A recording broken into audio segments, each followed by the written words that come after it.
Mai haere mai, tēnā koe, Mike Henwood. Welcome to Thames Coromandel District Council. We're looking forward to summer. I'm sure you're going to have a busy time. Can you tell us a little bit about the Safer Summer Coromandel initiative that police are involved with, along with emergency services? Hi Len. Safer Summer Coromandel is a great initiative that police work with other organisations to keep people safe throughout the Coromandel throughout the summer period. So we work with the other emergency services, we work with ambulance, we work with fire, we work with your team here at the council.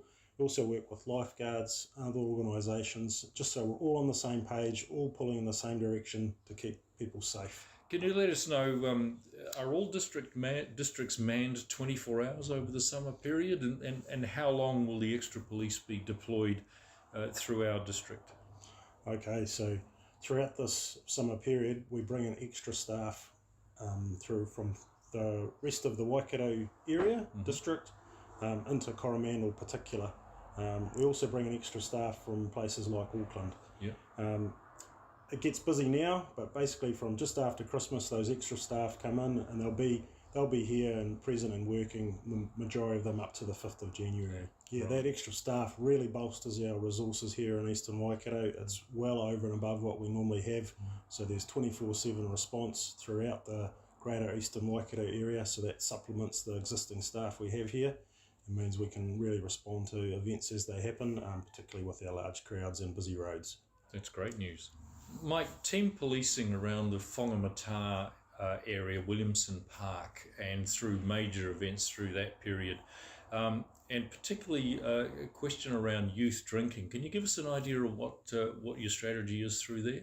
Okay, so we'll be utilising multiple team policing units in and around Whangamata, particularly Williamson Park, leading up to and on New Year's Eve, and any concerts around the peninsula. We'll be deploying team policing units to those as well. Okay. So specifically for underage drinking, they'll be dealt with on an individual basis, but liquor ban tickets, infringements will get issued, and people will be dealt with appropriately if they're breaching liquor ban. Can you just remind us how those alcohol bans work? What are the parameters? Okay. It's really important to realise that liquor bans are not new. They've been around a long time, since I was probably a teenager and went to Whangamata back in the day. So it's really important that people think ahead, check the TCDC website and understand what the liquor bans are in different areas. But as a general rule, if you're in a public place, you shouldn't be drinking. The other thing that's crucial for people to know that is if you're in your vehicle in a public place, that counts as a public place. It's the same as being on the street. So if you're drinking in a vehicle, you're breaching the liquor ban. It's really straightforward. If you want to have a drink, have it on private property, that's fine. As soon as you bring alcohol into that public space or driving around in a vehicle drinking, that's when we're going to find you, we're going to catch you, and we're going to have to give you an instant fine. Mike, I just want to ask you about drink driving. Obviously, the whole idea is to keep people safe, make sure people get home to their family, their whānau. What plans do you have in place around drink driving through the Christmas New Year period? Okay, so a key thing for people to understand and know is that every person stopped while they're driving in the Waikato will get breath tested, and it doesn't matter what time of the day it is.